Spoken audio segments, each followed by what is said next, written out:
कहानी की शुरुआत में हमें एस्टर नाम की एक लड़की को दिखाया जाता है जिसे मधुमक्खियां पालना काफी पसंद होता है। इसीलिए वो इस बारे में अपने स्कूल में प्रेजेंटेशन भी देती है, जिसमें वो बताती है कि मधुमक्खी के छत्ते को हाइव बोलते हैं। इसमें 3 तरह की मधुमक्खियां होती हैं, जिन्हें ड्रोन्स, वर्कर्स और क्वींस कहते हैं। ड्रोन्स हमेशा हाइव में रहता है, जिसका काम सिर्फ क्वीन से इंटीमेट होना होता है। इसके बाद वो मर जाता है। और वर्कर मधुमक्खियों की फूड को अरेंज करने और डिफेंस के लिए होती है। इसके बाद एस्टर रानी मधुमक्खी के बारे में बताती है कि जब रानी मधुमक्खी पुरानी हो जाती है तो नई मधुमक्खी पुरानी मधुमक्खी को मार देती है। यहाँ पर हमें ये भी पता चलता है कि रानी मधुमक्खी और वर्कर मधुमक्खी एक ही लार्वे से पैदा होती हैं, लेकिन रानी मधुमक्खी को स्पेशल फूड खिलाया जाता है। इसे रॉयल जेली कहते हैं। यही वजह होती है कि वो क्वीन बनती है। तभी हम देखते हैं कि किसी ने एस्टर की प्रेजेंटेशन में नेक्ड फोटो लगा दी है, जिसकी वजह से सब लोग उसका मजाक उड़ाते हैं। फिर जब वो घर पहुँचती है तो उसकी स्टेप सिस्टर ड्रू भी इस बारे में उस पर काफी गुस्सा होती है। इस पर एस्टर बताती है कि मैंने वो फोटो नहीं लगाई, बल्कि वो फोटो तुमने उस प्रेजेंटेशन में लगाई है, क्योंकि मैंने तुम्हें कॉलेज में बात करते हुए सुना था। इस पर ड्रू कहती है कि मैंने ऐसे बिल्कुल भी नहीं किया है, तुम पागल हो, इसीलिए हमेशा अपनी उन मधुमक्खियों के साथ खेलती रहती हो। ये सुनकर एस्टर की मदर भी उसे साइकियाट्रिस्ट के पास ले जाने के लिए कहती है, लेकिन उसके डैड इस चीज के लिए साफ इनकार कर देते हैं। इसके बाद एस्टर के पास उसके डैड पहुंचते हैं और उसे डिनर में हुई डिस्कशन में सॉरी बोलते हैं। साथ ही साथ ये भी समझाते हैं कि तुम्हें अपनी स्टेप सिस्टर की बात को सीरियस नहीं लेना चाहिए। इस पर वो उनसे कहती है कि आपको मेरी साइड नहीं लेनी चाहिए। इस पर उसके डैड उसे बताते हैं कि तुम्हारी स्टेप सिस्टर तुमसे जलती है, क्योंकि तुम्हारे पास एक गोल्डन हार्ट है और तुम बिल्कुल अपनी मॉम की तरह दिखती हो। फिर अगले दिन जब एस्टर सोकर उठती है तो उसका बेड खून से भीगा हुआ होता है। इस बात से उसकी सिस्टर फिर से उसका मजाक उड़ाती है। इधर हम टीचर को देखते हैं जिसका किसी ने मर्डर कर दिया है। इसीलिए उनके क्लास में एक नई टीचर आती है जिसका नाम ट्रेसा होता है। फिर जब ट्रेसा क्लास ले रही होती है तभी ड्रू एस्टर को सुबह के हादसे की वजह से पैट देती है और उसका मजाक उड़ाती है, लेकिन ये चीज ट्रेसा देख लेती है और उसे डांट लगाती है। फिर कैंटीन में जब ट्रेसा एस्टर से बात करने की कोशिश करती है तो वो उठकर वहाँ से चली जाती है। फिर जब एस्टर घर पर जा रही होती है तो ट्रेसा फिर से उसे लिफ्ट के लिए पूछती है। हालांकि पहले तो वो इस चीज के लिए इनकार करती है, लेकिन जब उसकी स्टेप सिस्टर ड्रू अपने दोस्तों के साथ वहाँ से जा रही होती है तो ट्रेसा एस्टर को इम्प्रेस करने के लिए तेजी से हॉर्न बजाने लगती है, जिस बात से एस्टर काफी खुश होती है और उसके साथ चलने के लिए तैयार हो जाती है। फिर घर पहुंचने के बाद जब एस्टर जाने लगती है तो ट्रेसा उससे डिनर के लिए पूछती है और अपने साथ ले जाती है। फिर वो दोनों डिनर करते हैं और एक दूसरे के साथ काफी खुश होते हैं। इसके बाद ट्रेसा एस्टर को बदला लेने के लिए कहती है, इसीलिए वो दोनों एक मॉल से अंडे लेकर ड्रू के फ्रेंड के घर पहुंचते हैं और उसकी खिड़कियों पर अंडे फेंकने लगते हैं। इसके बाद उसकी आवाज सुनकर ड्रू की फ्रेंड घर के बाहर आती है, लेकिन वो दोनों वहाँ से भाग जाते हैं। हालांकि ड्रू की फ्रेंड उन्हें देख लेती है।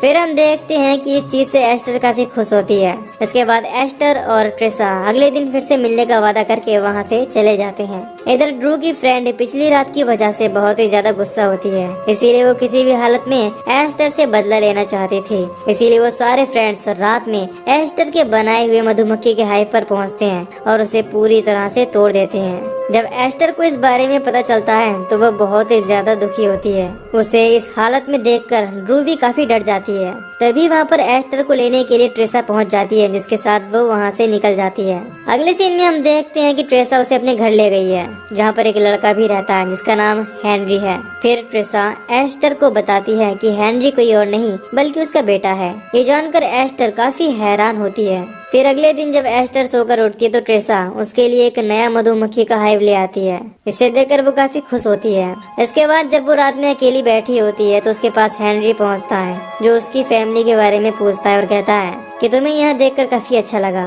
फिर अगले दिन एस्टर घर के पास मौजूद एक बार्न में पहुँचती है, जो कि ट्रेसा का ही था। लेकिन इससे पहले कि वो उसके अंदर जा पाती, ट्रेसा वहाँ पहुँचकर उसे रोक लेती है और वार्न करती है कि तुम कहीं भी जा सकती हो, लेकिन तुम्हें कभी भी इस बार्न के अंदर नहीं जाना है। फिर वो दोनों नए मधुमक्खी के बनाए हुए हाइव को देखने के लिए जाते हैं, जिसे देखकर एस्टर काफी खुश होती है, क्योंकि वहाँ पर बहुत सारी मधुमक्खियाँ हो चुकी थीं। फिर ट्रेसा एस्टर से अपने बेटे हेनरी के बारे में पूछती है कि वो उसे पसंद करती है। हालांकि पहले तो वो इस चीज के लिए मना करती है, लेकिन ट्रेसा उसे समझाती है। इसके बाद वो इस चीज के लिए तैयार हो जाती है। फिर जब वो लोग रूम में पहुँचते हैं तो देखते हैं कि कमरे के सारे फर्नीचर इधर उधर बिखरे हुए हैं। इस बात से वो सब काफी हैरान होते हैं। इसी दौरान जब हेनरी और एस्टर साथ में होते हैं तो हेनरी एस्टर को किस कर लेता है, इस बात से वो काफी हैरान होती है। फिर अगले सीन में जब एस्टर हेनरी के पास पहुंचती है तो वो देख देखती है कि उसकी हालत बहुत ही ज्यादा खराब हो रही है और वो बीमार हो रहा होता है। ये देखकर वो बहुत ही ज्यादा डर जाती है और डॉक्टर को बुलाने के लिए ट्रेसा के पास जाने की कोशिश करती है, लेकिन हेनरी उसे रोक लेता है और कहता है कि तुम ट्रेसा को इस बारे में कुछ भी नहीं बताओगी। ये सुन उसे काफी अजीब लगता है और कहती है कि अगर ऐसा है तो मैं खुद ही तुम्हारी तबीयत खराब होने पर तुम्हें हॉस्पिटल ले जाऊंगी, और इस चीज के लिए हेनरी मान जाता है। फिर जब वो तीनों डिनर कर रहे होते हैं तभी ट्रेसा की नजर हेनरी के हाथ पर पड़ती है, जिसका हाथ धीरे धीरे सड़ रहा था। ये देखकर वो उस पर बहुत ही ज्यादा गुस्सा हो जाती है और कहती है कि तुमने मुझे धोखा देने की कोशिश भी कैसे की, अब तुम यहाँ पर रहने के लायक नहीं हो। इसके बाद वो उसे घर से बाहर निकाल देती है और ये सब देखकर एस्टर बहुत ही ज्यादा हैरान होती है, क्योंकि उसे इनके रिलेशन के बारे में कुछ भी समझ नहीं आ रहा होता कि यहाँ पर चल क्या रहा है। फिर अगले दिन जब एस्टर घर के बाहर आती है तो उसे बार्न के अंदर किसी के होने का एहसास होता है, इसीलिए वो चेक करने के लिए उसकी तरफ बढ़ने की कोशिश करती है, लेकिन जैसे ही वो उसकी तरफ बढ़ती है ट्रेसा उसे वापस बुला लेती है। अगले सीन में हम देखते हैं कि हेनरी की हालत बहुत ही ज्यादा खराब होती है, इसीलिए वो किसी तरह से एस्टर के पास पहुंचता है और वो उसे इस तरह से देखकर काफी हैरान होती है और समझाने की कोशिश करती है कि तुम्हारे और तुम्हारी मॉम के बीच जो भी चल रहा है वो सब कुछ ठीक हो जाएगा, क्योंकि फैमिली में ऐसा ही होता रहता है। लेकिन हेनरी उससे कहता है कि तुम मुझसे वादा करो कि ये जगह आज रात को ही छोड़कर चली जाओगी। ये सुनकर वो काफी हैरान होती है, क्योंकि उसे लगता था कि हेनरी उसे रुकने के लिए कहेगा, इसीलिए वो कहती है कि मैं तभी जाऊंगी जब तुम भी मेरे साथ चलने के लिए कहोगे। लेकिन वो कहता है कि इस बात का कोई मतलब नहीं है, क्योंकि तुम धीरे धीरे मुझे भूल जाओगी। साथ ही साथ वो ये भी बताता है कि ट्रेसा यानी कि मेरी मॉम को लगता है कि मैं तुम्हारे लायक नहीं हूँ। लेकिन यहाँ पर हम देखते हैं कि एस्टर को इस बात से कोई भी फर्क नहीं पड़ता। इसके बाद वो दोनों एक दूसरे के साथ इंटीमेट होते हैं। फिर जब अगली सुबह एस्टर सोकर उठती है तो हेनरी वहाँ से जा चुका होता है, लेकिन उसे फर्श पर ब्लड गिरा हुआ दिखाई देता है। इसे देखकर वो काफी डर जाती है, क्योंकि वो समझ जाती है कि वो ब्लड किसी और का नहीं बल्कि हेनरी का ही है। लेकिन उसके बाद वो वहाँ पर मौजूद सारे ब्लड को साफ करती है, इससे ट्रेसा को उसके वहाँ पर आने की खबर ना मिले। फिर नेक्स्ट सीन में हम देखते हैं कि ट्रेसा के पास डेविड नाम का एक आदमी आता है, जो वहाँ पर उसके साथ कुछ दिन के लिए रुकने वाला था। हालांकि इस दौरान एस्टर ट्रेसा से हेनरी के बारे में पूछती है, लेकिन वो उसकी बातों को इग्नोर कर देती है। इस दौरान हमें ये भी पता चलता है कि डेविड भी ट्रेसा का बेटा है।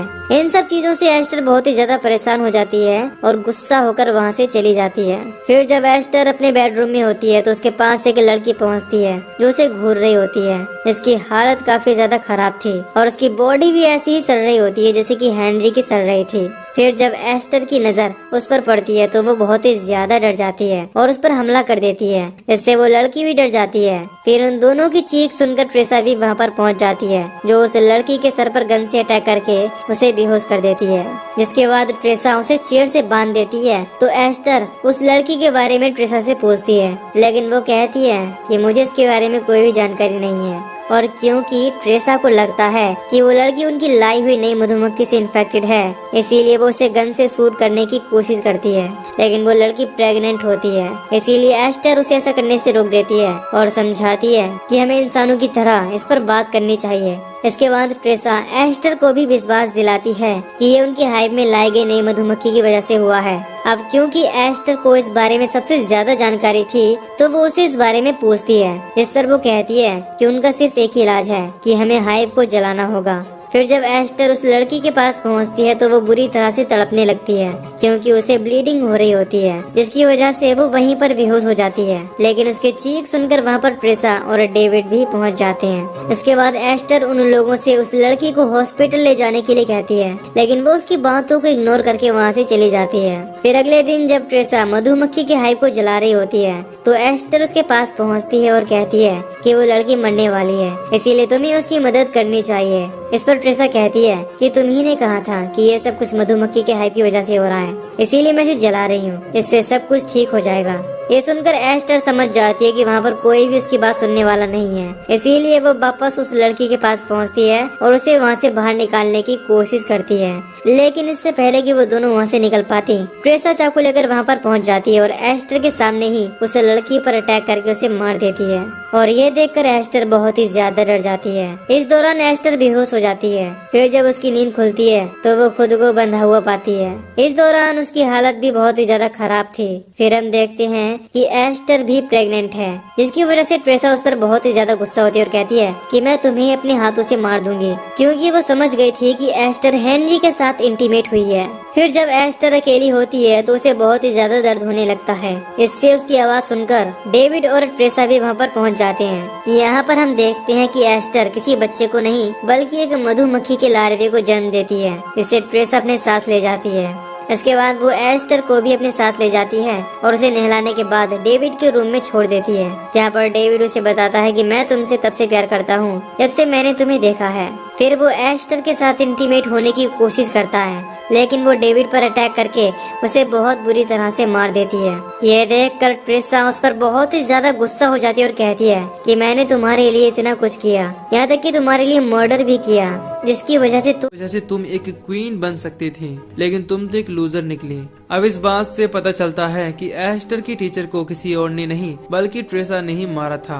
फिर जब ट्रेसा एस्टर पर चाकू से अटैक करने की कोशिश करती है तो वो खुद को बचाने के लिए उस पर अटैक करती है। यहाँ पर हम देखते हैं कि ट्रेसा के दांत बहुत ही अजीब तरह के दिख रहे होते हैं। इससे एस्टर बहुत ही ज्यादा डर जाती है और भागकर बार्न में पहुँचती है। वहाँ पर उसे एक बूढ़े आदमी के साथ साथ बहुत सारी लड़कियां मिलती हैं जो वैसे ही इन्फेक्टेड थीं और उनके दांत भी वैसे ही होते हैं जैसे कि ट्रेसा के थे। इससे हमें पता चलता है कि वो सब आधी मधुमक्खी और आधी इंसान हैं और ट्रेसा और कोई नहीं बल्कि उनकी रानी है। फिर ट्रेसा वहां पहुंचकर एस्टर पर अटैक करने लगती है। तभी वो देखती है कि एस्टर के पंख निकल आए हैं और वो पूरी तरह से एक रानी मधुमक्खी बन चुकी है। फिर जैसे नई रानी मधुमक्खी पुरानी रानी मधुमक्खी को मार देती है, वैसे ही एस्टर भी ट्रेसा को मार डालती है। इसके बाद वहाँ पर मौजूद सारी लड़कियां उसके आगे सर झुकाती हैं, जिससे पता चलता है कि उन सभी ने उसे अपनी रानी मान लिया है। लेकिन एस्टर इस बात से बिल्कुल भी खुश नहीं थी और बुरी तरह से रो रही थी।